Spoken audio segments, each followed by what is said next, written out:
Warning: there will be spoilers for the movie called Blade Runner 2049. If you don't want to be spoiled, make sure you do not watch this video and watch some other video and watch the movie and then come back and watch this video. Goodbye.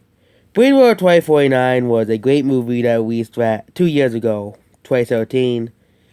Did technically release a year ago, but it is a sequel that, of course, a few people did complain about the movie, particularly Ridley Scott, because it was not directed by him, practically.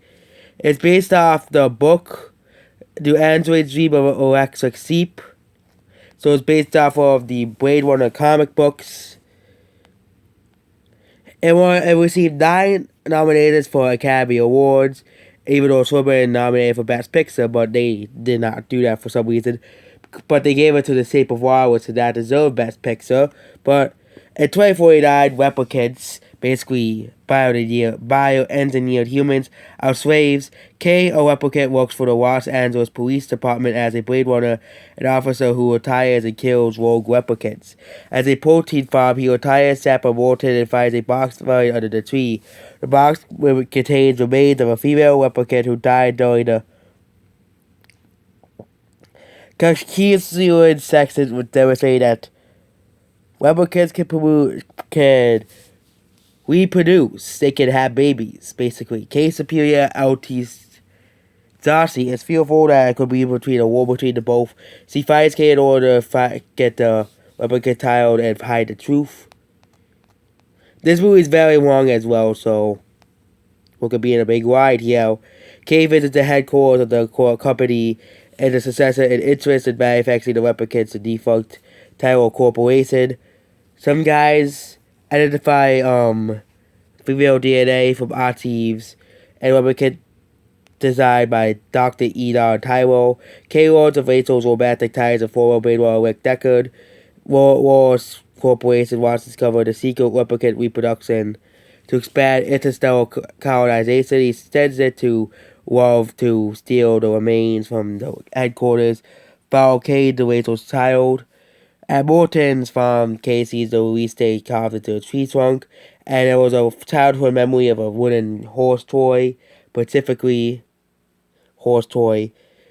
Kay's help AI and girlfriend Zoe. Zoe, that's an actual name someone gave the kid. Wow. Believes that Kay was born.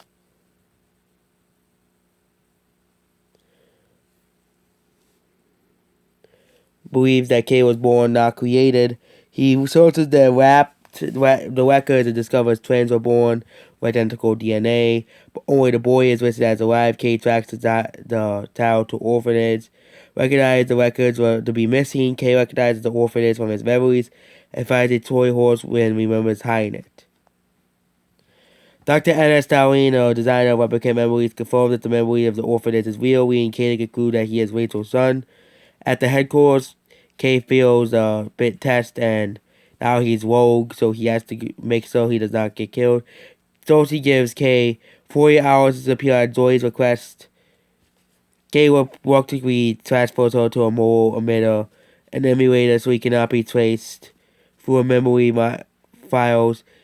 He has the toy horse analyzed, reviewing traces from radiation that can lead him to the ruins of Las Vegas, who reveals that Rachel's child, and had scrambled for both records to protect his identity. The child's identity Deckard left the child in custody of the Freedom Movement. After killing Josie, Rue tracks Kay's rap vehicle to Deckard, hiding place in Las Vegas. She kidnaps Deckard, destroys Joy, which is the robot Asian woman hologram, leaves Kay to die, and Replicant Freedom Movement rescues Kay. When Dorita Fraser informed that she had helped deliver Rachel's daughter Kay, the other says he is not Rachel's child and deduces telling that her daughter and the toy horse is hers. To prevent Deckard from leading Star to the Freedom Movement, Fraser asks Kay to kill Deckard for the greater good of all Replicants. Wolf brings Deckard to Wallace Co. headquarters and meet Neander Wallace. He offers the clone Riv kills the clone. Riv is transferring Deckard to a Sith, taking him out to a world to get integrated. Kanan attacks and kills the other Asian woman, Love. And he saves Deckard's death to protect him from Wallace, replicant freedom movement, before taking Deckard to Stalin's office and handing him her toy force. As Kay lies down motionless on the steps, looking up to the stony sky, and also Deckard enters and meets his daughter for the first time. This movie was really great, like the first one. It was really emotional, sad, depressing. Not really depressing, but it was a really emotional movie. We don't really get that many movies like this. Scott said he would like to have another story to evolve the series. And there was certainly one done before, for sure. But this is basically a good film. I would recommend it. But I would recommend seeing the first film, or else you'd be confused, even though you'd be confused by watching the first one anyways. This movie sadly flopped because people would rather watch a movie about a clown with a balloon. That's sad, but it finished in like fourth behind other movies as well.